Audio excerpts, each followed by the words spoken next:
So guys, I think this is like episode. Geez, I'm gonna botch this. I want to say it's episode 12 of Why Aren't You Wholesaling? Yeah.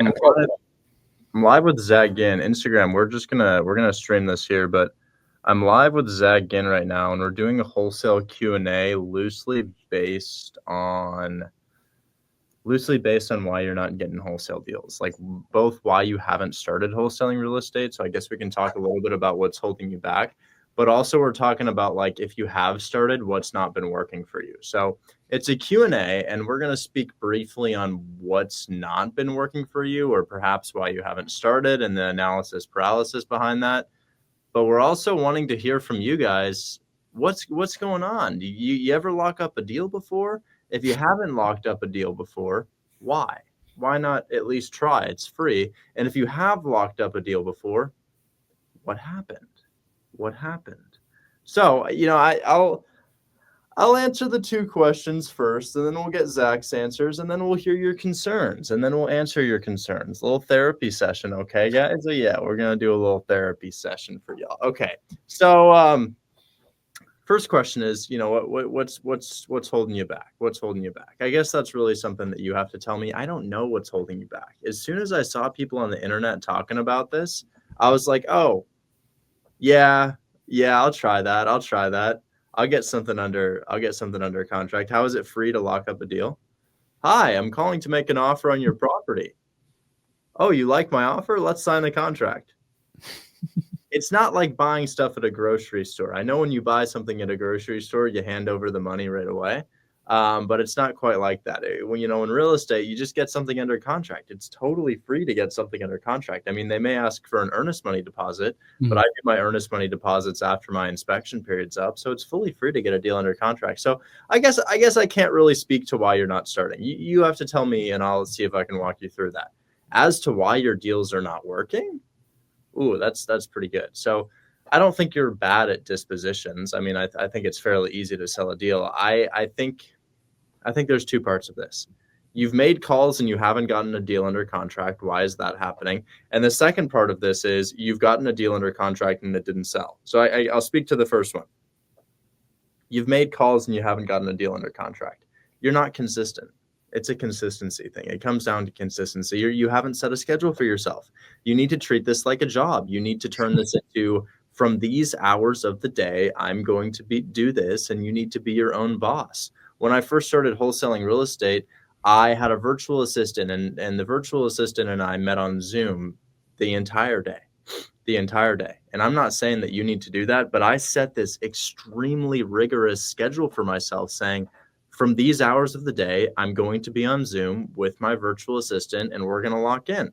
So I would say if you're making calls and you haven't gotten something under contract, consistency could be the first issue. And then the second issue is, if you're calling on market, are you calling people who need to be called?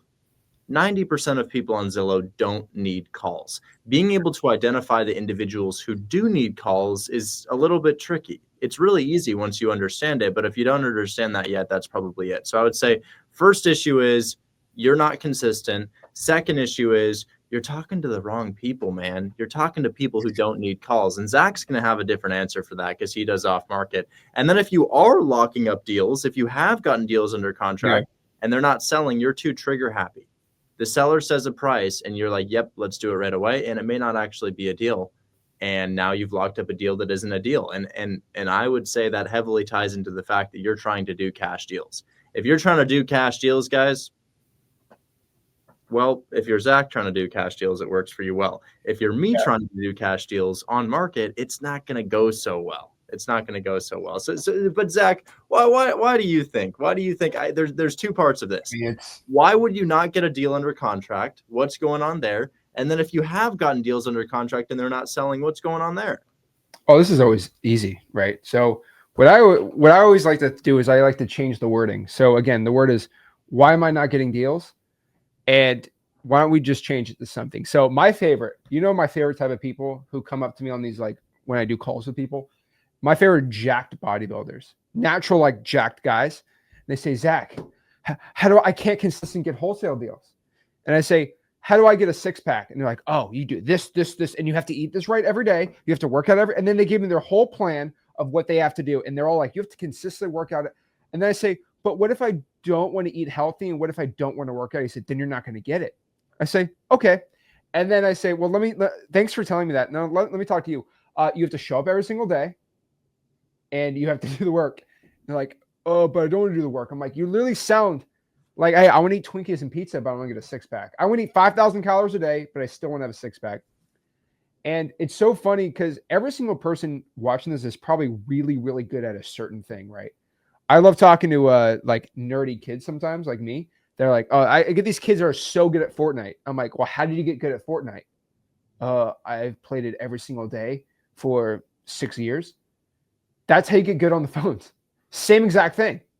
And if you just change your mindset of why I can't get deals, it's like, why can't I be jacked? Well, you just show up to the gym every day.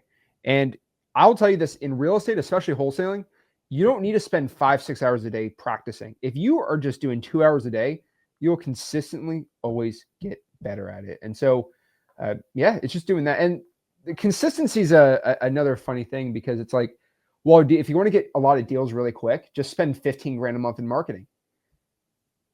But most people don't have it. So you have to do kind of the stuff that is a lot more work. So with you, right, it's direct to the agent. It's directly on the MLS. With me, it's off-market sellers. But you just got to show up every single day. It's the same exact answer with you. If I'm asked this not off of my podcast, if I'm asked this during my live stream, my answer is drastically different. Because for a hold my hand wholesale student who comes to me and says, hey, I've been making a number of calls and I haven't gotten a deal. I think you're calling the wrong folks. I don't think you're calling the right people. I think you're calling on houses that don't need to be called. I'll give you an example of a guy who doesn't need a call. The brand new fix and flip. Why'd you call the fix and flip and offer them payments? Don't you know they've got a hard money loan in place? Don't you know that they didn't flip a house for 4 or 5 months just to take payments on it? That's not their end goal. You're calling people and you're offering something that doesn't make sense to them. I'll give you more answers later, but I think one of the biggest things for on-market wholesale is you're calling people with offers that don't make sense to them. In the past year, guys, my biggest revelation is calling people who need to be called and not having conversations with people who don't need to be called. So I'll give you an example of some people who I think should be called. An individual who has a house listed for 100, and I'm gonna start easy, then I'm gonna go more complicated. And this is a person who I really think you should call. If we're talking a city like Memphis, Tennessee, St. Louis, Missouri, Birmingham, Alabama, Huntsville, Alabama, Cleveland, Ohio, Dayton, Ohio, those are all really, really, really, really cheap cities. So I think that if you go to one of those cities and you find a house that's listed for $100,000 in turnkey condition, and this actually could be a property that's been recently renovated, but it's been sitting there for 100, 150 days, that's a person you should call. It's a $100,000 house, and at 100,000, it may cash flow. You just need that thing $30,000 below their asking price, and you've got a deal. That's base level. Person who I think you should call if you're brand new to wholesaling real estate. I also think you should call the shittiest house on the block. I also think you should call the worst, the ugliest, the most destroyed property, because the people who are looking to buy that, they can't qualify for residential loans. They're not going to get a loan on the property. And then when it comes to those are two cash people I think you should call. So for cash offers, we're just talking cash offers. Let's look at the $100,000 house that's been there for 100 days. That's easy. If we're also talking cash, let's look at the ugliest house on the block. That's easy. And those are my two lowest hanging fruit of people I think you should call. When we get into the nitty gritty a little bit more, where we really go into my realization that I've had this year, I think you should call the $900,000 sixplex that is fully occupied, bringing in $6,400 per month. I'll say it again. I believe you should call the $900,000 sixplex that doesn't hit the 1% rule. The 1% rule means that 1% of your purchase price is what you're bringing in rent each month. So the 900K sixplex that brings in $6,000 per month. What do you do with that? What do you do? I mean, you buy the sixplex for $900,000. Your debt service is $6,500 per month, meaning your mortgage is $6,500 per month. That's not a good deal. You can't make that work. So it sits and sits and sits and sits, and everybody's lowballing them because to them, they're like, oh, it doesn't cash flow. I need to lowball them. To me, I offer them 100,000 over their asking price to do payments, not because I want to, but because I have to. That's been a massive, massive realization for me this year. It has been a game changer for me this year to realize that I should call people who have multifamilies that don't cash flow. And then the final person I think you should have a conversation with is the individual who's expecting to lose money on the sale of their house. So guys, I would say there's multiple factors as to why you're not getting deals right now. And I would say that one of the biggest answers for specifically on market why you're not getting deals, probably very close to consistency, is you're calling the wrong people. I have two more answers, and I'm going to let Zach speak on that. But my first answer is you're calling the wrong people. And then if we're really getting into a personal thing, I think it could be your tonality on the phone. And I think it could also be consistency. So my three big on-market answers are: you're calling the wrong people. I'm going to get in trouble here. You're calling the wrong people. You're not speaking to them in a professional way. And then you're also not consistent. And we'll talk more about that shortly, but I'm taking up the whole podcast. Zach, any other triggers that you see before I continue to? This is so simple. I've been saying this for a while, but like it's not the market, it's the marketing. And the one thing I always like looking at the Fed. Fed St. Louis has the link of active houses currently on the market. And of course, when it rises, usually that means houses are just sitting there, right? And looking at the chart this morning, we have more houses on the MLS since right now than ever since 2019. So if you looked at post-COVID, it did a jack down, and it just keeps rising up and up and up and up. And as of this recording, we're at the highest level since 2019, and it keeps just boosting up. Highest level of what? I didn't hear. Houses, active listings. Oh, okay. I didn't know that. And so if you look at it, and I will, here, I'm going to put it in the chat while you can see it. But basically, you can check it out. But like, if you look at that chart, if you're in like Richard's thing, like you're doing on-market wholesaling, it's like, it has never been easier to do it because when did you start TikTok and everything talking about it? Probably what, 20? Wait, I know the date exactly. I have these dates memorized. First deal was late October 2021. First video was late April 2022. So in April 2022, there were 379,000 active listings. Right now, we're sitting at 959, almost 3 times. And so if you think it's been harder to do what like on-market wholesale, it's only been easier. Properties are just sitting there.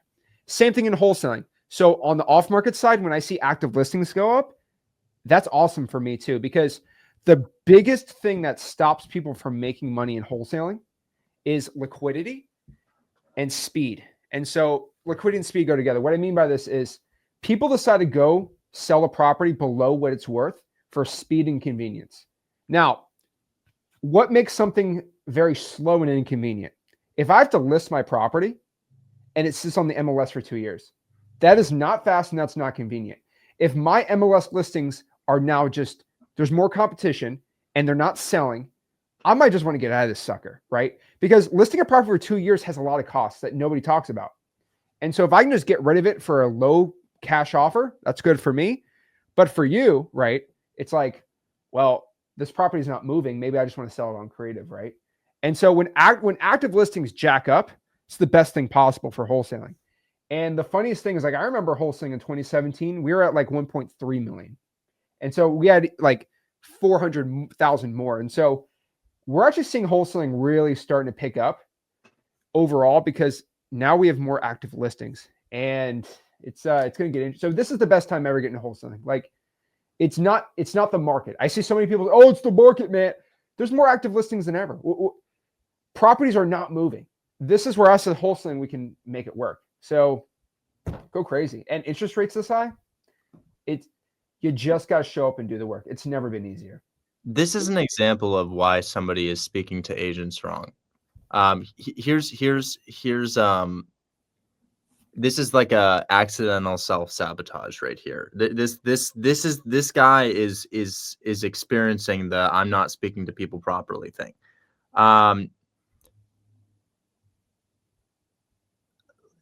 We've never done this before, but can we do a role play on stream? Like, I just want you to be an agent, and I want to show you guys what it sounds like to think you're talking to somebody properly, but to not talk to them properly. I'm not going to sound like an idiot on the phone.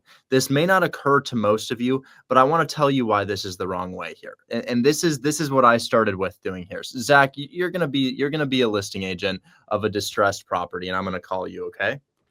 Okay. Deal. Guys, this is an example. It's going to be subtle. You're not exactly going to be sure why this is the wrong way, but to a realtor, it's going to be really, really obvious. What I'm about to show you here is what I started doing when I started wholesaling real estate, and I'm doing it because I saw this question here. This question here reminded me of myself. This says, this broker doesn't want to sign because it's assignable, but she says she works with wholesalers. I'm going to show you how I think you could be communicating, and I'm going to show you the problem that I think it's creating. Listen to this. Hey, is this Zach? Yes. Hey, Zach, I'm calling about your listing on 123 Main Street. Is now an okay time to talk? Yeah. My partners and I really wanted to make a fast cash offer with a quick close, 30 days with closing costs covered. Is that an offer that your client would consider? Yes. Perfect. What I need to do here is I need to have that contract be assignable. My partners and I are going to pick this up. We're going to do a fast close. We're going to cover all closing costs. We're going to do a 30-day close of escrow. We're going to make an offer, take this off your client's hands. And really, it's just going to be fast, cash, quick close of escrow for you. But make sure you make that assignable, okay? Assignable? Why would you want to assign it? Well, my partners and I are looking to make an offer here. My partners and I, we're looking to get this under contract and do a fast cash offer. No, I know who you are. I know what type of person you are. I will never allow an assignment. My broker told me about people like you. There are words that you could be using like quick close, my partners and I. Don't use those words. Don't use my partners and I, quick close, fast cash. You are sounding like a wholesaler. You're using these buzzwords that are very popular on YouTube right now that let them know that you're a wholesaler. You're letting them know that you're a wholesaler with your tonality. Yes, it does work for off market though. But people use the off market stuff and they throw it with a realtor and it doesn't work. Here we go. Here's another one. It was the agreement that I sent her that ruined it. Your deal said it was assignable, didn't it? You wrote an assignment clause. You wrote your name and or assignee. You're right. Contracts are assignable by default. It doesn't need to say your name and or assignee. Or you just double close. That's exactly. So even if your cash deal is non-assignable, you just double close on it. Double close, it's so easy to find a double close lender. So the problem is you're using words like my partners and I may have exaggerated that a little bit. As soon as you say my partners and I want to make an offer, or if they ask you if you own any other properties, they ask you that because they can sense that you're a wholesaler based on your tonality and the words that you're using. You're not coming across as a credible individual, so they're not willing to present the offer to the client in a positive light. So when you see a contract that says purchaser and or assignee, don't do that. Don't do that, guys. In fact, use their contract. Use the realtor's contract, use the broker's contract, their state-approved contract. And even if that state-approved contract says it's non-assignable, say nothing. There's always a solution to a non-assignment clause. It's very, very easy. So I would say for your issue specifically, you sent her a contract that said and or assignee, when in reality, all contracts are assignable by default. So the things it may come down to for you, for specifically on market, your tonality suggests that you're a wholesaler. You're not consistent with your calls. You're not treating this as a job, even though it actually is a job. And then we touched on it before, but you may not be calling people who need to receive calls. You may not be calling them to need to receive calls. One of my favorite things to talk about when I'm on the phone with a realtor is my approval process. Really, really concerned with my approval process. So a question that I love to ask is, my qualification process for a DSCR loan is kind of based on the condition of the property. My lender needs to see this. My lender needs to see that it's in good enough condition to qualify. Is there anything going on that my lender may see in an inspection? Is there anything like that going on here? I'm concerned I may not get qualified based on the condition. I'm always referencing my qualification process. Even if there is no qualification process, there would be for a buyer. I'm using words like pre-approved. I'm asking them about the mechanicals in the house, but not calling them the mechanicals because that could let them know that I'm a wholesaler. I'm asking them about, hey, is this a 10-year or a 30-year roof? Very specific things about the property. So find ways to avoid saying things like, well, how are the mechanicals? When was the last time you updated the property? Those are wholesale words. Rather, I've never heard that in my life. What's the life like left on this roof? I mean, is this a 10-year or a 30-year roof? My lender is always looking for the roof to be in good shape because it's usually one of the biggest expenses for us, right? Instead of saying my company, use my firm. Refer to your business as a firm. Refer to yourself as an acquisitions manager. Create a hierarchy in your hypothetical company to give yourself more credibility. Refer to yourself as an acquisitions manager. Don't say business. Don't say company. Say firm. My firm. Huge. Anyways, tonality, consistency, person you're calling. I like that. I've one thing I want to test out, and I got to get your permission so you don't sue me. But we're XC is going to come out with an AI cold calling bot, and I was thinking, why don't I just plug in like 1,000 live hours of your live talks with agents, and just use that as the training? I'll have the AI watch 1,000 hours of you talking to agents. I plug that sucker in there. Once AI gets really good, I can clone your voice. I don't want to be affiliated. Then I can have AI call every real estate listing. It's called robo dialing, and it's been outlawed for some time, and I don't want to be affiliated with it. I can clone your voice. You have no choice. And then we have this outbound agent, right? And then we can go do that, or like a texting bot. What I'm thinking would be really cool with AI is if you can train every single live call you've ever done, right? And have you heard of these AI bots that you do during a job interview, and it'll tell you what to say on the bottom? So the AI will listen in your job interview and it'll give you suggestions of what you should say. I'm thinking about creating like an AI bot that is already plugged in on every hour that you've ever had of a live conversation. It's going to tell you what you should say next based on what you've done in past behavior. And I think a lot of people are using AI. That's the next one. But it's really simple. Like if I talk to an agent, I try to be as stupid simple as possible. I want them to think I'm just looking to buy as a rental. Hey, I'm looking to buy this thing as a rental. Here's your question. This guy says, is there a way to do this without deceiving people? Right, because you're a beginner wholesaler and you're calling. I understand what you're saying. I do understand, but listen to this. You're a beginner wholesaler and you're calling, and I'm teaching you how to pose as a buyer when you're not a buyer. And in that sense, you're deceiving somebody, right?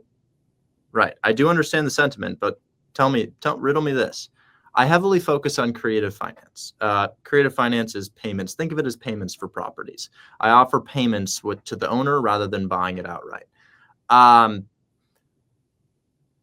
Let's say you were the guy who found me my Omaha, Nebraska 5-plex. Let's say you found me my Omaha, Nebraska 5-plex.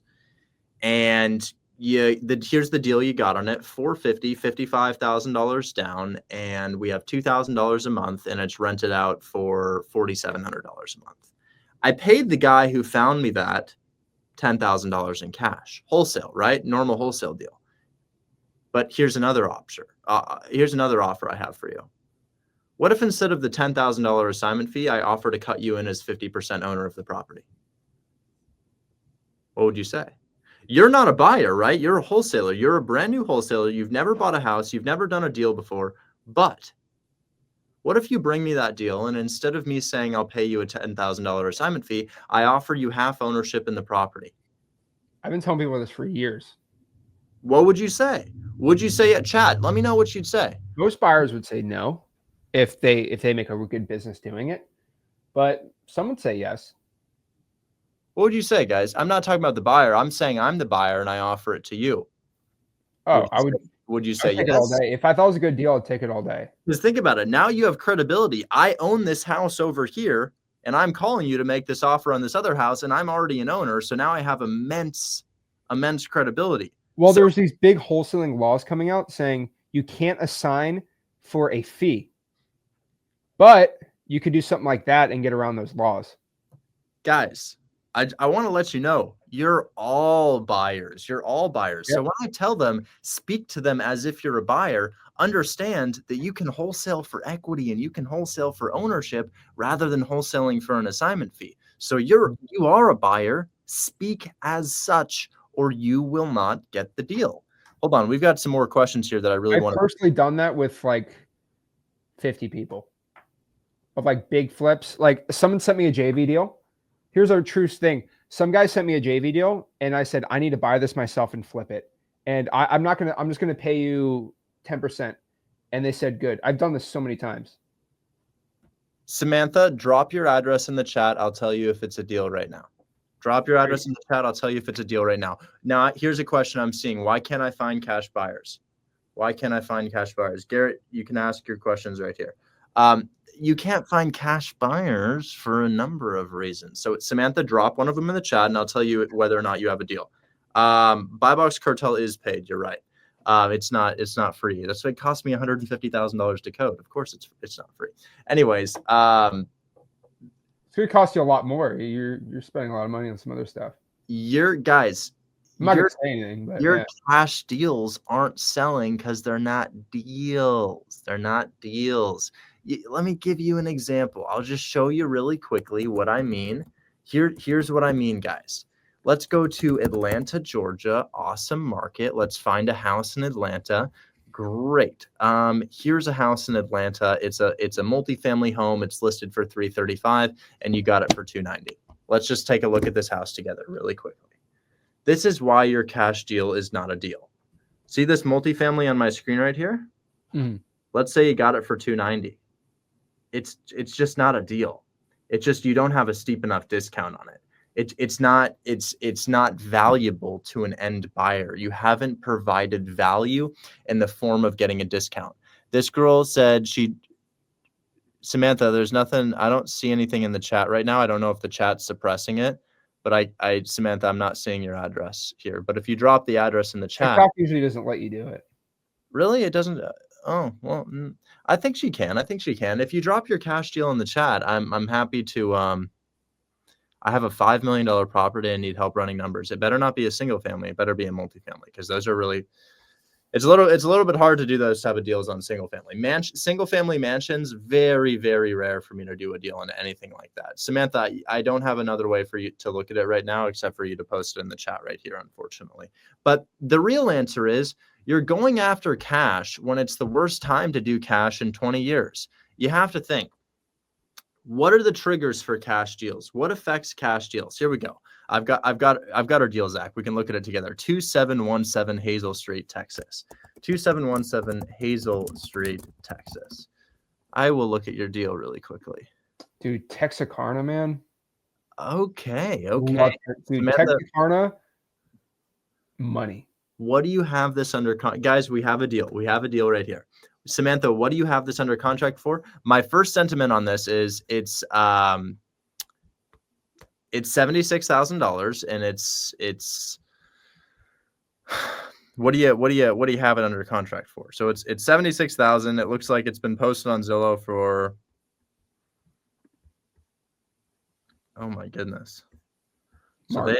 they whoa. Yeah. Whoa, can you see my screen, Zach? Dude, No, I'm looking at the Zillow. It started at 120. It just keeps going down. oh yeah. Okay. This is the issue. Samantha, you and I go into the grocery store together and we're both interested in buying a banana, okay? We both want a banana. We're fiending for a banana. I need my banana, okay? The bananas are for sale at $1. I get the banana for 99 cents. They cut me a deal. And then I go to you and I sell it for $1 or maybe $1.50. Let's say $1.50. Bananas are for sale at $1. I get the banana for a dollar. And then within the store, I try to resell the same banana to you for $1.50. Are you buying the banana off of me for $1.50 or are you buying it off of the store for $1? Everybody let me know. Let me know right now. We go to the store together. We both desire bananas. I buy a banana and I come to you and I'm like, hey, here's a banana, $1.50. Get it from the store, right? Why don't I get it from the store? Why are you upcharging me for something I could get for myself? Samantha, if we look at the listing history of your property, it's been posted on Zillow with price changes for 11 years. I'm serious. I'm looking at it right here. Check this out. Your property's been posted on Zillow for 11 years. They initially listed it in 2013, maybe 12 years. They listed it for $84,000 in 2014. Price change $79K, listed for rent, then again $75K, $65K, $62K, $58K back in 2015. They were offering it for $58K then. And then they're looking to sell it again for $77 randomly. And then they're like, you know what? Let's list it for $120. And then let's list it again for $108, for $108. Never sold. It just never, ever sold. It's been here. Whoa. Oh my God, dude. It's been there since 2013, Samantha. No. You don't even see the MLS details because you don't have MLS access in Texas on here. The listing, I'm on X Leads. This is what the listing says. Property being sold as is. Note, this is a novation. Sky Home and Properties LLC and Offer George LLC hold an equitable interest in the purchase of this property and does not hold the legal title to the property on the listing 44 days ago. So some guy tried to list this on the MLS for 108 on a novation. Samantha, short answer is you haven't provided value. Why couldn't I go get this with a single phone call? What's preventing anybody from? So Samantha, you got this for $75K, and the goal is to sell it to a buyer for at least $80K, right? Why couldn't I do that? We haven't provided any value. If you're gonna do a deal, Samantha, you need the investor to scratch their head and say, "Hey, how did you get that? How did you get that?" Yeah. So let me show you what that means. There's one simple way to do this, like without understanding creative finance. So see this house right here listed for $335. I want you to get it for $240. And you're like, how? And I'm like, yeah, that's right. How? That's exactly right. How did you get that for $240? You, as a buyer, if you get this for $240, I'm like, holy shit, you must have made a lot of calls. You must have made a lot of calls to get that for $240. But Samantha, when I see this, I'm like, you're trying to upsell me on a banana in a store where there's bananas for sale in front of me. Samantha, don't sign that contract. You don't have a deal. There's no buyers for this. No buyers. Your house has been for sale for 12 years. You're trying to sell it above what it's publicly listed for sale for. Samantha, you're not grasping what I'm saying. This iPhone's worth $1,000. Will you please buy it off me for $1,200? It's worth $1,000. I know you could go buy this iPhone right now for $1,000. Please, will you buy it for $1,200 off of me? Why not, Samantha? Why not? Here, will you please buy the iPhone off of me for $1,200? But I could buy it for $1,000. Exactly. Of course you could buy it for $1,000. Samantha, when something has been publicly for sale for 13 years at a certain price, it means it's not worth that price. You got it at that price, and now you're trying to sell it above that price. It's just supply and demand. So Samantha, what you need to do without creative finance, if you're not using any creative finance, what you need to do is you need to find a discount that has somebody like me scratching their head and saying, how the hell did you do that? And I'm not saying get under a contract for 55, because I see somebody right here says get it under a contract for 55. That deal right there, no, if you want a deal on this thing, man, it needs to be for 20. You need to get this for $20,000. And it's not to say you need every property for $20,000. This property being for sale for 13 years. Oh, if something's been for sale for 13 years, the price, oh my God, because here's if you get it for 55, you're now selling it for 65. Yeah. It's sat for years at 58. So you have to understand, you need a discount. You need a discount. I don't actually believe in getting discounts as my main model. It works to get a discount, but a lot of you may be looking at me thinking, Richard, you're asking me to get a discount that's not possible to get. I understand your perspective on that. Rather, why don't you offer payments? Because it's easier to secure a set of payments for a property that isn't selling than a discount. In fact, why don't you get both? Why don't you get both? Why don't you offer a set of payments, and then why don't you also offer a lowball cash offer? So Samantha, really quickly before I turn this back over to Zach, I'm going to show you some of the lowest hanging fruit in all of wholesaling real estate, okay? We are going to find a deal that would be immensely desirable. I believe that starts at multifamily, and I believe that starts at cheap multifamily. I'm in Dayton, Ohio. I have a maximum price point of $175,000, and I'm going to find something that would be light work for a real estate investor. This right here. Let's take a peek. Check in condition. Yes. So let me show you right here. This could be a beautiful deal, not because of what it is, but because of what you could get on it. So it's a multifamily. That's all well and good. But here's two things you could do. First offer, $120,000. That's a $5,000 to $10,000 deal right there. Second offer, $225,000 on payments. The reason this would sell is because it's a duplex. Duplexes go crazy. We have a turnkey duplex right here, and it's in good condition. That's what turnkey means. It appears to be maybe a 2-2 on each side, although they put 4-1 here. Not sure what's going on. But yeah, you could offer $120,000 for this. That would be a deal. But you could also offer $225,000 on a set of payments. So there's a ton of different ways to provide value. As far as getting the discount on the property, sure, you can get a discount, but I believe that's pretty hard to do. You've got to make a lot of calls. Zach suggested off market you might make 400 phone calls before you find that discount. Of course, it's worth it. You'll get a big check if you make 400 phone calls. But for me, I'm thinking we'll offer the low ball as an option, but let's also offer a high ball. Let's also offer $225,000, but on a set of payments. And then somebody says, yes, you are throwing out numbers. I am just throwing out numbers. I've gotten to the point where I can look at any property on Zillow, and without comping it out, I just know what to offer. You get to that point, it takes a year or two, but you get to that point and life becomes so much easier. Anyways, that's what I'll say. Make sure you get a discount. And if you can't get a discount, make sure you get this on payments, because you can get a discount on the price, or you can get a discount on the standard of payments. And the standard of payments are 7% interest, 20% down. So maybe 10% down, 4% interest, right? You know, I crashed out yesterday on Friday. I do a weekly call on my Discord, right? And I get this question. You get it probably just as much as me. It's like, oh, I can't get any deals. I don't know what to do. And I tell them the exact same thing you say. But here's the thing. Let me ask you a question. If everybody in your Discord, everyone in my Discord did this thing, do you think they'd all make $100,000 by the end of the year? Okay.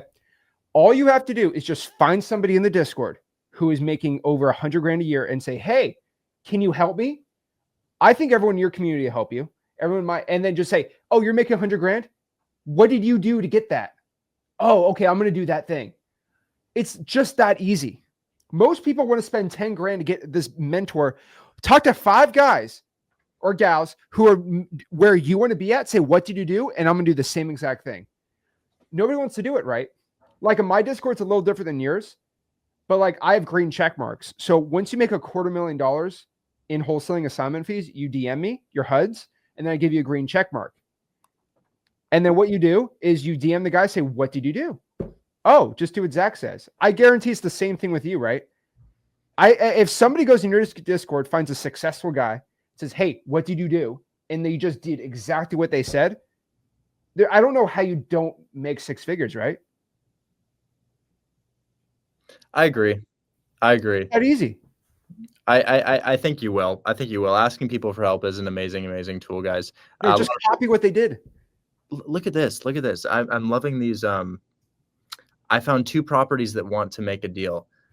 Samantha, I want you to start doing this. I want you to look at properties no more than 150K, which you're already doing, and I want you to offer 70% of what they're listed for. Okay? That's all. I want you to tunnel vision on those 2 things. Properties 150K and below in major areas. I don't want you to get this in the middle of nowhere. I want you to get these not Texarkana. I want you to get this in Dayton, Ohio, and 70% of what they're listed for. You're damn right, Samantha. You're like, oh my God, that's steep. Yeah, that is steep. And that's why I focus on creative finance. Guys, if you don't understand creative finance, you're left the hell behind. You're bye-bye. But if you're just doing cash, if that is the only tool on your tool belt, you're going to get left in the dust. Yeah, if you want a cash deal in today's market, you are offering 70% of what a property is listed for. 70% of what a property is listed for.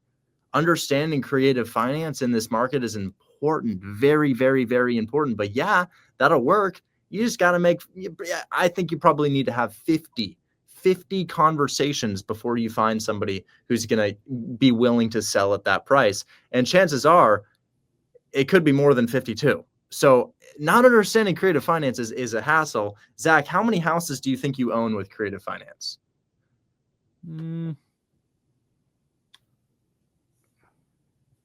Probably 100. Probably 100. Probably 100 houses. Guys, I don't own a single house without creative finance. There is not a single house in my portfolio that I have acquired without creative finance. That's what you said, own, right? Yes, own. Okay, own. But I have a lot of creative finance deals I don't own, like a lease option. I don't own it. I'm never going to own the sucker, but I control it. So that's so powerful about creative is you can control the deal. That gets disgusting, man, because I know we all like talking about cash flow and stuff like that, but what's nasty is the cash flow on a lease option where you say, okay, I'll give you $5,000 up front. And then you get a guy in here giving you $6,000 up front. They pay $2,000 a month and you're paying, the guy $1,000. You're netting $1,000 a 5-year balloon and you make a difference on the end, man. Those are $80,000, $90,000 creative deals. Insane. And I'm trying to get everyone to start doing more lease options, but I honestly haven't even done a lease option before. I'm just reading the comments here to try to. So here's a good one. What tools do I need? What free or paid tools do I need to start? I'm of the opinion that you could call somebody on Zillow right now and just make an offer. I don't think you need to spend money. I don't think any money. I agree too. Spent at all. Here, like, is there anybody here who doesn't think that they could do this today? I'll give you an address. I'll literally give you the address to do it on. I'll do it for you. And I don't care if you have success in the first call, just to get yourself started. I'm going to go to Memphis, Tennessee, great market. I'm going to put a max price point of $110,000. You know what? I'll go a step further. I'll give you the property and I'll give you the buyer. This is ridiculous. I'm going to say 5 addresses and I will give you the contact information of my buyer. Are you ready? Are you ready, guys? We're going to Cleveland, Ohio. And then I'm going to just say some addresses out loud and then I'm going to give you a buyer, okay? It's so easy. So I'm going to start with a maximum price point of $80,000 in Cleveland, Ohio because we're looking for a BRRRR investor. An investor who does buy, renovate, refinance, repeat, a BRRRR investor, and I'm going to give you some addresses. Okay, so I do want to find multifamily. This investor likes to do BRRRR on multifamily. Really big fan of multifamily. Okay. Address 1. Oh yeah, this is exactly what he'd buy. Okay, ready? 1220 Ansel Road, Cleveland, Ohio. 1220 Ansel Road, Cleveland, Ohio. Okay. That's your first deal. 1220 Ansel, Ansel Road, Cleveland, Ohio. Your buyer, and you need this for 40. So you need to get, this is for 70. You need it for 40. I'm only getting you about a $4,000 assignment fee. He's not going to pay you very much money. You're going to make $4,000 here. So his name is Harry Gold. We talked about him before we started this live stream. Ansel with an S, Ansel. So here's what you need, guys. Take a screenshot. I'm going to do this 5 times for 5 people. This is your buyer, Harry Gold __. He doesn't have so many followers to the point where you couldn't DM him. This is your buyer. He bought a deal off of a 12-year-old wholesaler on month 1 of Hold My Hand Wholesale. And this is your address. You need to get this for 40K, meaning you need to scroll down on Zillow and you need to call this person. The listing agent's name is Janja. The listing agent's name is Janja. You're going to call Janja Bragg, and you're going to offer $40,000 on this property right here. Okay, you got it? You took your screenshots? Okay, now let's do it again. It's really easy. I'm going to do this again. This one's been here for 36 days. It's tenant occupied. He prefers them to be vacant. So I'm just looking for another shitty vacant property. Let's see if we got another shitty vacant one. Yeah, okay, cool. Kind of shitty. 70. So you probably also need this for 40. So we're going to get this one for 40, 1247 East 84th Street. Get that one for 40. Is there anything else in here? I'm checking. What about this thing? 11 days on Zillow, and it's kind of it's in moderate to rough condition. You can see the roof's all messed up. Probably also getting this for 40, and he'll buy it off you for 45. So you're looking at 5K checks left and right there. I don't care if the thing is assignable. I don't care. Double close it. Easy. We got double close lenders just with a simple Google search. But there are some deals for you. 1148 Norwood Road, Cleveland, Ohio. Buyer name on Instagram, Harry Gold. 1148 Norwood Road, Cleveland, Ohio. Buyer name on Instagram is going to be Harry Gold, okay? You can DM him right now. You can also ask for his buy box. I'll give you yet another resource as well. Harry Gold has a community of real estate investors. The community of real estate investors that Harry has are also buying these deals. Somebody says, can you show a 20K check right now? I happen to have $11,500 on my table, but I also happen to have $102,500 on my table as well. Anyways, no excuses anymore. What's his Instagram? I'm Samantha. You got to Harry Gold. You can look in my followers, Harry Gold. There you go.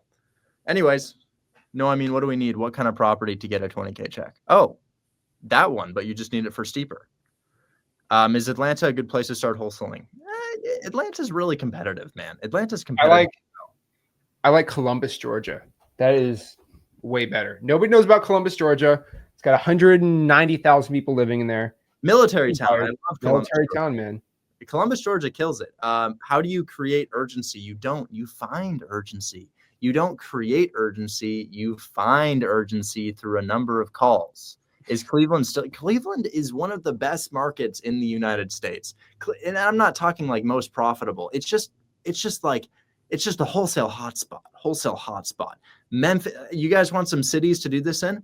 110K max price point. Memphis, Birmingham, Columbus, Georgia, Columbus, Ohio, Cleveland, Ohio, Dayton, Ohio, St. Louis, Missouri, Birmingham, Huntsville, Jackson, Mississippi.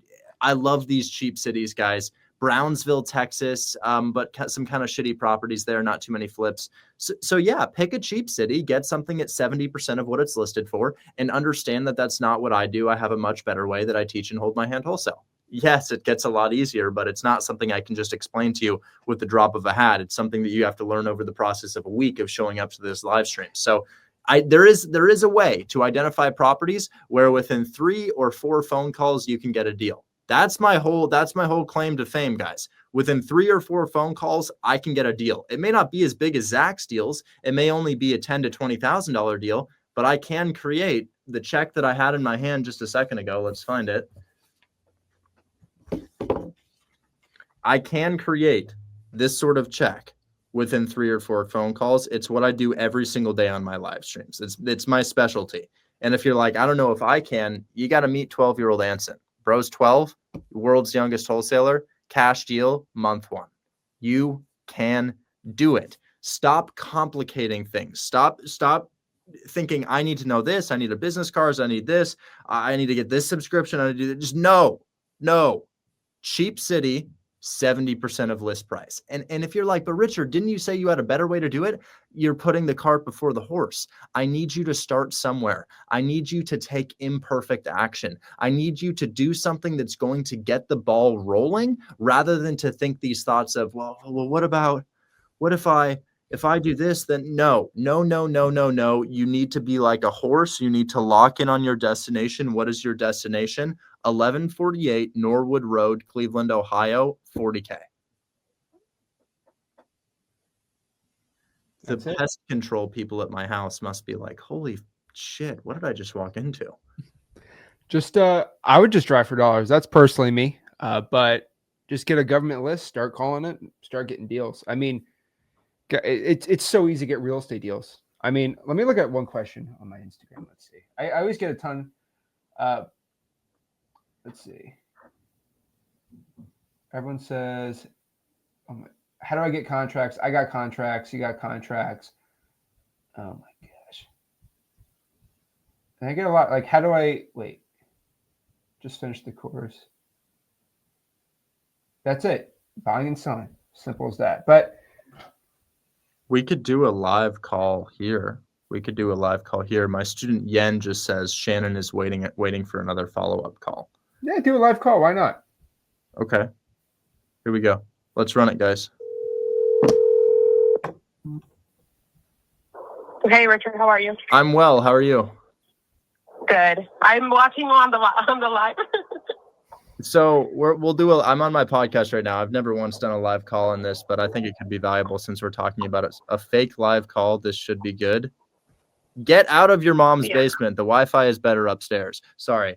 What is this deal? I forgot. It's the recording, the deal we recorded yesterday. Shannon, property in Colorado that's fully furnished to be an Airbnb. She's having issues with the short-term rental permit. Oh, yeah. I love her. What does she want to talk about? She just wants to say hi and then like see? She said, when can we schedule a second appointment? She wants to talk to you, I guess. Oh, yeah. Dude, I won this woman over on the phone yesterday. Text me phone number ASAP, okay? Okay, let me do that. All right. We'll hop on a live call right now. So situation, interesting situation. Beautiful house, Colorado Springs. Beautiful property, Colorado Springs. Currently being used as an Airbnb, but no permit for the Airbnb. Because there's no permit, an Airbnb buyer like myself, I'm an Airbnb buyer, I've got Airbnbs, is not interested. So all my students are calling me now. They're all trying to talk right now. So guys, if we don't have an Airbnb permit, it's not going to be used as an Airbnb, even if it is an Airbnb right now. She's low equity. She owes $600 and it's listed for $685, but I can only offer her about $20,000 to take over the debt that she has on the property. She was looking for 40. I hit her with 25,000 to take over the debt she has on the property. I need to be low on that down payment. Because we have we're going to be competing with an FHA loan to find a buyer for this right now. So we're going to be hopping on the phone with Shannon right now, and we'll just see if I can close a deal live in front of you. If I can close a deal live in front of you, y'all need to start doing calls. I just told you I could make a couple phone calls and get a deal. Let's see if I can put my money where my mouth is. Mouth where my money is? I don't know. We'll see.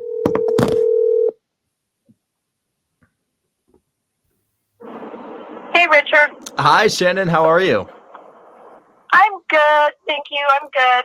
Hey, I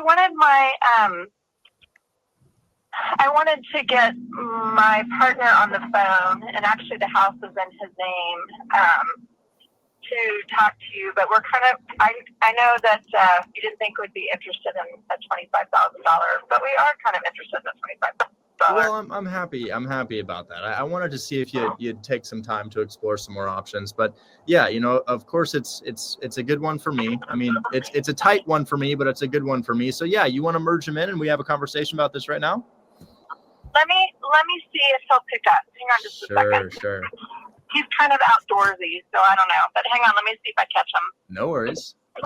So, guys, a situation, I put her on mute. We talked to her yesterday, and we offered her $25,000 to take over the debt. I knew that she had more equity in the property, so I backed into the offer. I put a heavy emphasis on, I don't know if you should take this. I'm not sure this is going to be your best option. And because I leaned heavily into, I'm not sure this is going to be your best option, she's like, let's do it. We were really far apart on our numbers, but I was like, maybe you should just hold on to this. Maybe it's not your best option here. I think the partner's about to be merged in. Zach, what do you think? You think I close this? I have it on mute. I got to see how the Did not pick up. Oh, no, he didn't pick up. Well, you're thinking he just wanted to ask some questions about the method, or is there anything I can help with on the phone before we get them on the phone, probably next call?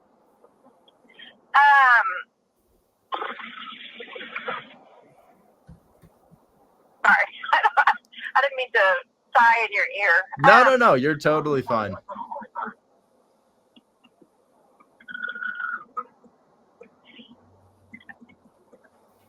I'm thinking because you'll explain it to me and then you're just going to have to explain it to me and him again together. So that's why I'm like, so let's start with this. In the email, there was an email of someone who is interested in the house. Is that right? Like you already have someone that's interested in buying the house? I don't know what Yen has sent you. The only knowledge I have of this, so I have no idea what the acquisitions manager has sent you. So I'm interested in buying the house. So I don't know if she sent you something that may have confused you, but you received some sort of email? It said it was from Nick Pulaski to Yen and Richard. The sellers are open to moving forward. It came back with a 5-year balloon payment, $653, and a $321,000 down payment. Let me know your thoughts. And probably she didn't mean to send that to me. And I was like, wait, is this on our property? Because I was like, wow, you actually have someone that's interested? And then I was like, 321,000. She's talking about a Hold on. This is, I just need to make sure I'm on the phone with the right individual. We're talking about the FSBO Airbnb in Colorado Springs, right? Correct. Oh,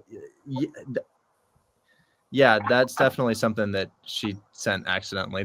I'm working on an 8-plex in Colorado Springs as well, where the sellers countered us at 321 down, and we're looking to be closer to 200 down. And she must have copied and pasted correspondence from that email and sent it to you. Okay. I am so sorry about that. I have no idea why that happened, but I don't. Yeah, that's for a totally separate deal. So I'm just interested in doing this deal with you here for the numbers that we had talked about yesterday. Okay. So and that makes sense. What you just said makes sense. And I figured, I was like, that can't be me. But so I'm just going to text Nate while we're sitting here chatting in case I catch him.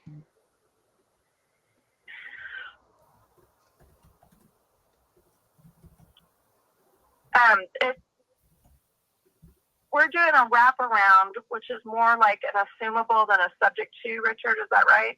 No, that's what I'm doing. That's my exit strategy for you. Here's what I'm looking to do with you. I can't assume your loan because I have to pay $30,000 a month in mortgages, and they stopped qualifying me for mortgages a couple of years ago.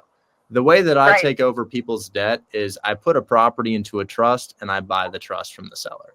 So it's essentially, as I told you yesterday, we had this happen in my family accidentally about a year ago. We had a situation where a family member owned a property. They had a mortgage on the property. They hadn't paid off their mortgage, but the property was in trust. When they unexpectedly passed away, the trust was transferred to my father. My father now owns the trust. The trust owns the property, but the debt is in somebody else's name, and he just pays it for her. So I'm looking to do like a transfer the same way you would transfer property to next of kin, where we purchased the trust from you for the numbers that we had talked about yesterday. I think we were talking about $25,000, something like that. And essentially, we take over the ownership of the property via that trust, and we take over the payments, allowing this to come off of your debt to income ratio and for you to qualify for new loans here. So that's sort of the way that we would do it. The wraparound comes into play because that's what I'm going to have to do. I'm going to have to structure my own wraparound where I'm still the owner of the property, but I essentially have a lease option with somebody else who pays a higher amount than what we have on the mortgage here. And the reason that I have to do that is because it doesn't cash flow as a long-term rental. So our deal wouldn't be a wraparound. Our deal would more so be what we call a trust acquisition agreement. Okay. I'm taking notes, so give me a second to finish writing. And, you know, if you ever get that individual on the phone, you're welcome to just give me a call, and I'll make a note in my phone to pick up here, and then you can just merge me in day or night, and we can have that conversation with them. That's fine. I'm the one that understands real estate strategy more, so he's going to be leaning towards me. His name's on the mortgage. His name's on the mortgage. His parents' name is on the mortgage. And so we have to really understand, Richard, what we're getting into. So when you turn around and do a wraparound with someone, who's your buyer you're putting in there? Someone who can't qualify for a traditional mortgage? Yeah. So it's an individual who may have made, I mean, you may have, I don't know, a number of properties that have sold in your neighborhood in the past year or so. There are people who made offers on those houses who didn't get those offers accepted, who are still looking for properties. What I do is I call realtors after I purchase somebody's property. And over the process of a 2 to 3 month process, I'm usually able to find somebody who's interested in moving into the property. And if not, I turn it into a midterm rental with traveling nurses. So this is my idea as to what my exit strategy is going to be. But the risk that I take as an investor is, well, I'm going to purchase your property. I'm going to front the mortgage payment for a couple months as we're looking for this individual, as we're vetting them, making sure their credit's good, making sure they don't have any bankruptcies or anything like that. And there's a decent chance that I don't find an individual like that, and I have to turn around and do a different exit strategy for it. So this is my exit strategy is like an opinion. It's hypothetical. It's all in the air. What I can offer you concrete right now is I'd like to put your property in a trust and buy the trust from you. Right. So, Richard, when that makes sense, you've got one strategy and you got a backup strategy. Yeah. So I heard you say that. I'm with you. I'm tracking with you. That means you are willing to float it for a few months while you try to put that deal together. Absolutely. Are you interested in the house that's fully furnished because you might end up in a midterm rental scenario? You know, I think, well, the thing is, as I may run into a midterm rental scenario, I also may get the wraparound, and that person wants to put their own furniture in the house. So I meant if you don't, I mean, are you interested in showing it with the furniture in it in case? Well, this is I can only market this after I've taken title on the property. So right. I'm with you. So I'm with you. I just didn't know if you were like, well, we might as well leave it in there in case that's where I end up. But I realize that's a nuance that doesn't have much to do with our deal. But my brain works, and I need to understand the whole big picture, and then I can back it down.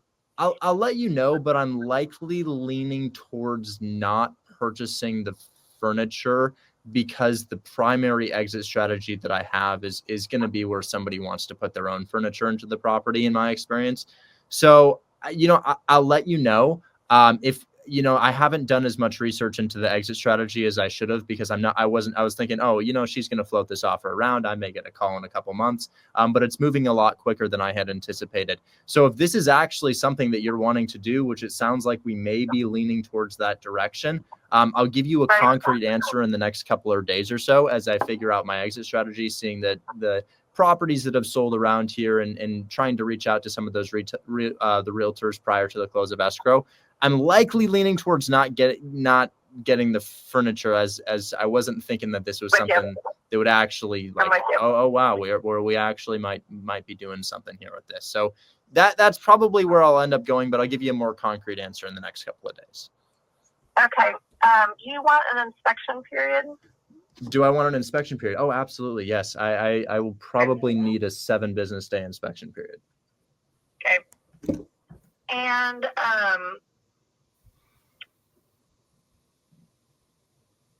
I probably would take you up on the free consultation with the lawyer.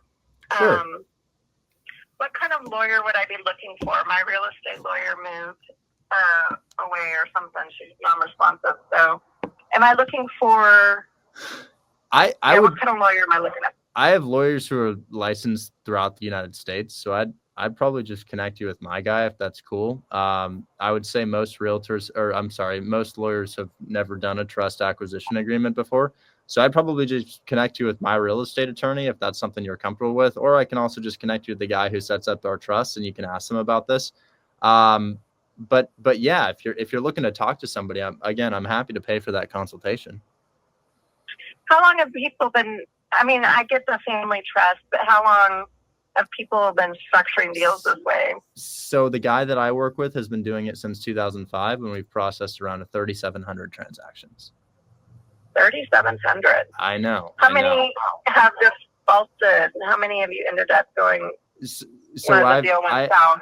That's the guy who does the trust for me. He works with a number of other people who also do these strategies. So he's processed 3,700. I'd say I've probably done about 250 to 300 of these transactions over the past couple of years. So that's the guy who's been doing this since 2005. His name is Jeff with Equity One Capital.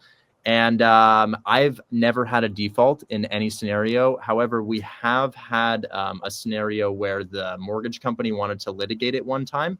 And that's happened 3 times over the course of about 15 years. And every single time when we show them the operating agreement of the trust, they just back off. And now we essentially have case precedent where this has been litigated before. And essentially they're like, all right, yeah, this was fine. This was legal. And now every single time we reference that, they're like, oh, okay, yeah, we're not going to do anything about this. So I haven't run into any issues, but that issue is more so towards the due on sale clause. Like with a subject to deal, when you purchase a property without paying off the loan and you transfer ownership via subject to, sometimes you can run into the due on sale clause. But when we do it with a trust, sometimes they try to, and out of the 3,700 that he's done, there have been 3 transactions where they're looking into this. And we've never had anything come of it. So if you want, I can set up a consultation between you and Jeff. And Jeff is the guy who's done all 3,700 of these transactions. Yeah. Okay. I will think on that. And that makes sense because I'm like, how many lawyers? Yeah, I get it because investors, it's a different thing. It's like trying to talk to a realtor who doesn't work with investors. It's a waste of time. They don't know what the hell they're talking about. They're used to selling homes to home buyers. Exactly. So, yeah. Okay, that makes sense to me. And then, so is there a time period? Like, would you do a balloon or would you do I'm going to sell this house within 5 years or whatever? Given that it comes off the debt to income ratio and you can qualify for new loans, I don't exactly throw balloons onto something unless I have a balloon for equity. So if I have a deal where it may be a hybrid, maybe somebody owes 500,000 and their house is worth like 800,000. Taking over their debt doesn't pay out enough equity for them to be satisfied with it. So I'll have a balloon payment for their equity at a later date. Whereas in this scenario, I view the equity that's there as being paid up front. And if that number doesn't work, I do understand. But I wouldn't attach a balloon to a deal where I don't have an equity payout later because it's I got to memorize something with the deal. And I like to just buy it, start cash flowing on it, and forget about it. Right.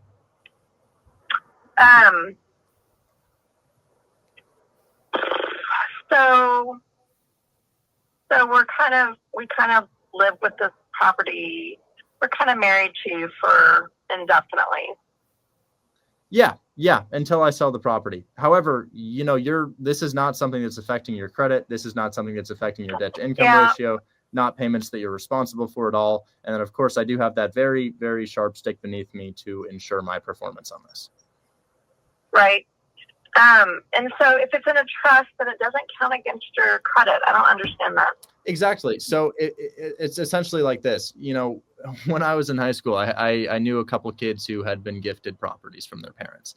They were the ones who owned the property. Their parents were the ones who were on the mortgage. It's not affecting their debt to income ratio, so to speak. So essentially, per the Fannie Mae selling guide, if you have an individual paying your mortgage for you for a number of months, it's going to be fully offset from your debt to income ratio. And this is largely the conversation that the attorney can discuss with you and say, well, yes, this actually is the case. But if somebody else is covering your loan for you, it's going to come off your debt to income ratio. And we actually structure a lease option within the trust, and the lease option within the trust. And now we're getting into some real hairy stuff, but that's going to be able to offset your debt to income ratio on month 1 post transaction. So this is largely something that the attorney should talk to you about. But in my experience, every single time we've done one of these deals, the debt to income ratio is going to be offset. But do note that it's a conflict of interest for me to be telling you this. So I think an unbiased third party is going to be useful in this scenario to really drive that through. Okay. Let me set something up with you guys. Let me set something up. It'll be fully free. And anytime you want to talk to him, you let him know. Usually he's scheduled a couple days in advance. But we can definitely get something set up for you so that you understand this a little bit more effectively. Do note that I'm not a legal professional. No, that's fine. The more I can process and share this with Nate, he's a big processor. We're very interested in not being responsible anymore. We've kind of used up all of our savings on this house. My short-term rental issue with no permit. And so we're that's why it appeals to us, is that we don't have money to cover the mortgage and the expenses when we're short during the winter or whatever. And Totally. We're both, I'm full-time caring for my parents and I'm exhausted from dealing with it. So, which is great. Those are the houses I was looking for when I was trying to flip houses, of people in my exact scenario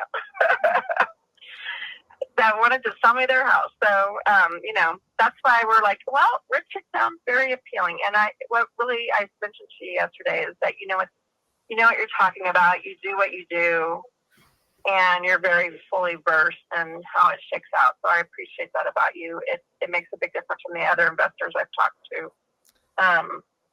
Yeah. Well, I appreciate. And so I probably would. Oh, go ahead. I appreciate it. I think the best way to explain this to somebody who's not well versed is, have you ever heard of a person putting a property in a trust? Sure, of course. We put properties in a trust to transfer it to next of kin. We're looking to buy your house the same way you transfer property to next of kin. Properties in a trust, whether or not there's a mortgage on it, the property can be transferred to somebody else who now owns the trust. That's all we're looking to do here. So I would say this. Let's say you bought this property in 2020. Let's just hypothetical numbers. Let's say you paid $500K for it. If you had children and in 60, 70, 80 years, whatever it is, you transfer that property to your next of kin, they're looking at capital gains taxes from the date that you purchased it. And if you bought it in 2020 and you transferred it in 2070, they're paying massive capital gains tax on the transfer there. Right. It could leave them with a big tax bill. The solution to that is put the property in a trust and transfer it to your next of kin within the trust so that they don't have to pay taxes from the time that you purchased the property. That's what we're looking to do here. So I always like to reference real life scenarios when I'm explaining this to somebody who hasn't done it before. So just let them know, like, hey, look, if you're my partner, if we own this property together, if we're ever going to transfer this to our next of kin, it needs to be in a trust, or else we're leaving them with a headache, not an asset. We're just looking to do that prematurely, put the property into a trust, and then transfer it to somebody who's going to buy the trust rather than just, here, take the property. So if you decided to sell it, it's dissolved. The trust is dissolved. The loan is paid off. The deal just dissipates. Okay. Got it. And let's see, I had one other question that went along with that.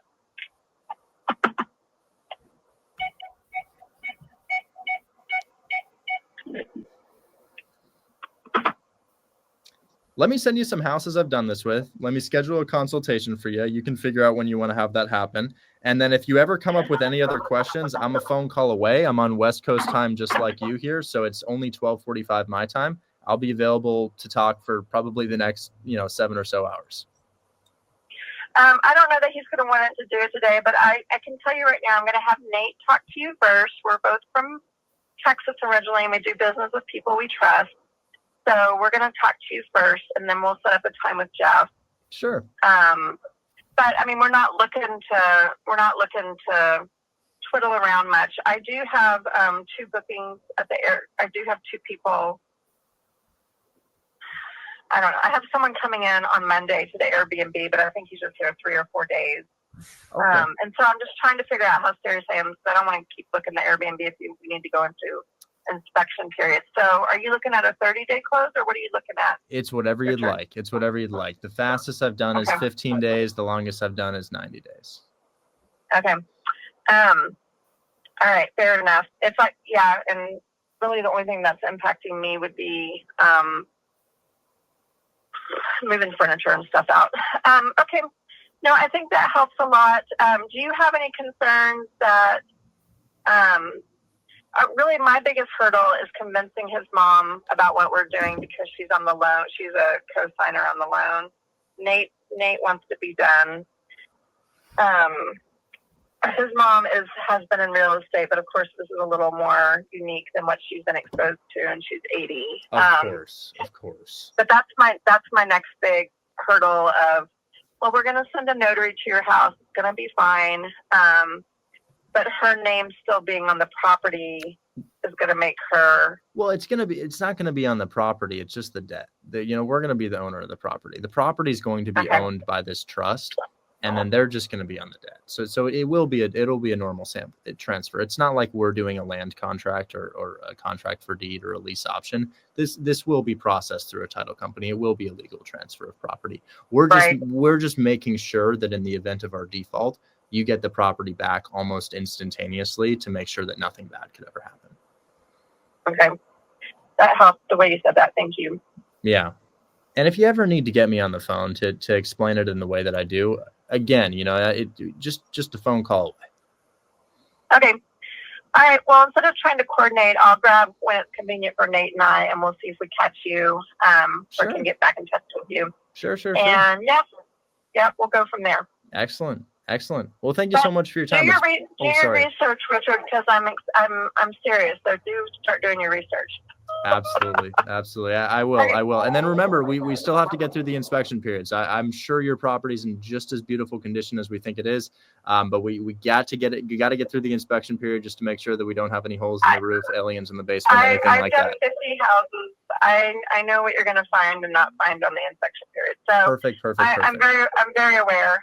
I'm probably too aware because I'm a contractor. So perfect. I do all my own inspections. So I understand that. I do. Excellent. I'm not as gifted as you are. I say it looks good or it doesn't look good. And then beyond that, I got to send somebody else. Right. Understood. Okay. All right. Thanks for your time. Absolutely. Thanks so much for your time. Appreciate it. Yep. Bye. Bye. What do you think? Do you think she's going to say yes, Zach? Oh yeah. That was great. That's a FSBO. So that's what Zach does, but also posted for sale. Yeah.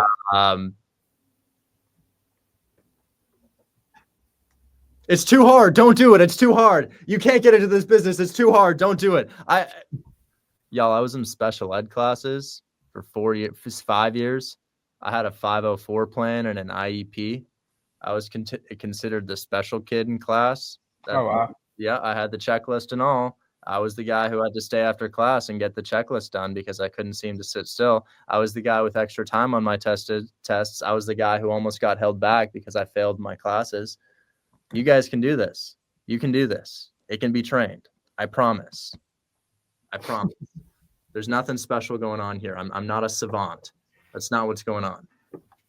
In fact, I find that those who did struggle in school often do better at this. When I was in high school and I looked around at all of the people and I was like, who's going to be successful? In the moment, I was like, the people who were really, really, really smart in school, they're going to be successful. The people who got really grades, you're going to be successful. I found out that it was actually the individuals who it didn't work for because they knew they needed to figure out something else because it wasn't going to work for them. And they were intimately aware of that fact. I found that it was the ADHD kids, the kids who couldn't sit still. When I look at all the people I went to high school with and I'm like, who was successful? It's not the guys with good grades. That's not who's doing well right now. All right. So if you have low self-esteem, if there's something, if you see me do this and you're like, well, I can't do that. Yes, you can. Yes, you can. And I need to get breakfast because goddamn, it's 1 and I haven't had anything to eat, but. So seller calls. That was awesome, man. You were, you trust her. That realtor had a big ego, but you, that's the owner. That's the owner. Oh, That's the owner. That's the owner. That's the owner. That's the owner. Anyways, yeah, that's our I mean, that's our podcast. You're wondering what you're not doing right in wholesaling real estate. I think it comes down to just a few things. One, your tonality. You don't sound professional. You don't know what the hell you're talking about. Your consistency, and you're not talking to the right people. Anything else to add, Mr. Ginn? Start getting some deals. I mean, that's just a FSBO just laying there for anyone. I mean, I did a live stream last year where I said, I'm not getting off this live stream until I get a deal from a FSBO. And I did it within 90 minutes. I mean, what's stopping anyone? Like, you did it, I can do it. Like, they're all there. They're sitting there right now waiting. That's they're our waiting at work. It's Saturday. Get to work. That's our third touch. So first call was, hi, let's do this. I don't know. I need to talk to somebody. Second call was, that sounds pretty good. Third call was, okay, I think we're going to do this, but let me just ask some questions so that I can explain this to the other parties involved. Fourth call will be, when's the contract going to be in my email? There we go. All right. I'd rather just run ads and have people come to me, but what if you don't have money? I mean, you can run ads. You can, but what if you don't have money? It's Nick Scales. I guarantee he's selling something. That's just me. Yeah. Whatever. I don't like PPL. The ROI is just not there for me. But hey, if you drop 15 grand on ads, hopefully you get one deal from it. You can do it. But I see more people get cooked from PPL than anything else. But I'm not even getting into that. That's for a different episode. Make sure you understand what you're talking about, because I see a lot of people commenting on things they've never done before. So if you've never consulted with a real estate attorney about a trust acquisition agreement, it's best not to speak on it. It gets complicated. It gets hairy. It's not intuitive stuff. So if you've never closed a trust acquisition agreement, you can't make assumptions about it. And if this is the first time you've heard about it, I know you're going to say, I've known about this for no, you haven't. No, you haven't. Come on. Trust acquisition agreement on the internet. Ain't nobody doing that. I got one of the most niche methods of wholesaling out there. I love showing this book, How Real Estate Fortunes Are Made. This is a book of wholesaling creative finance from 1972. So if you want to tell me that subject to is illegal, this book has on the back how to take over deeds and keep the debt in the other person's. Look how old this book is. All about creative financing and wholesaling real estate. You know, they call it equity money deals. That's the name of it in this equity money deal. Because it's the 70s. They didn't know what subject 2 was. Guys, I don't do subject 2 at all, but I do want to show you something about subject 2. Now, I don't do subject 2, but I do want to call it subject 2. What's funny, why it got me really interested in what you did, is the way that you did subject 2, the way I describe it, is the exact same way Rick taught me how to do it. Put it in a trust, and it was so funny how you described it. Look at this line, Zach. Have you ever seen this line item on the HUD statement on HUD 1? Existing loan taken. So this is HUD 1, guys. This is HUD 1. Let's zoom into HUD 1. I'm going to zoom into HUD 1. I had my assignment. I showed everyone last Sunday. I had my assignment be called a consulting agreement. HUD 1. So this is the HUD statement. Do you know who prepares this document? I'll help you out. Who do you think prepares this document? Oh, the United States Department of Housing and Urban Development prepares this document. So that's the U.S. government. The U.S. government prepared this document. Why did they write this here? Existing loans taken subject to. Why did the United States government write that into their document? And then why did they write it again right there? Is the United States government telling us that we should commit fraud?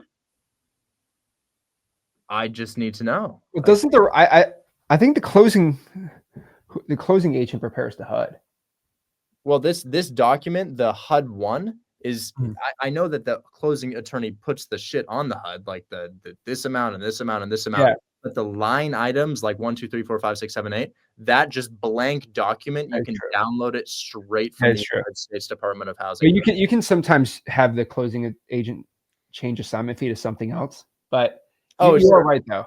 Sure, I see what you mean. But so guys, understand, I don't do subject to, because even though the United States government put that on there, I still understand the risks and I acknowledge the risks. So I do it in just a little bit more of a safer way, even though you're probably good to do it that way anyways. All right, guys, that's our show for today. I thought we killed it, dude. I thought we killed it today. Today was great. I've seen your thing, 5 million 40 unit property. When you're doing a $5 million, you're doing a 100K deal. This is your buyer pool. It's huge, bigger than my hands. When you're doing a 500K deal or a $5 million deal, that's your buyer pool. It's not to say it's not possible, but understand. Anyways, have you done deals like this in Portland? I've only done one deal in Portland, and it's the house I'm in right now. Anyways, guys, I will catch you on the next one. X Leads is cool. That's Zach's platform. And Hold My Hand Wholesale is cool. That's how 12-year-old Anson did a deal. Anyways, guys, thank you so much for hanging out with us for these past, geez, it felt like an hour and a half or longer. And yeah, click the link in my bio. Any Discord today? Man, we had a 3-hour live stream. Where were you? So I'll catch you on the next one. Thanks so much for hanging out with me. Bye-bye.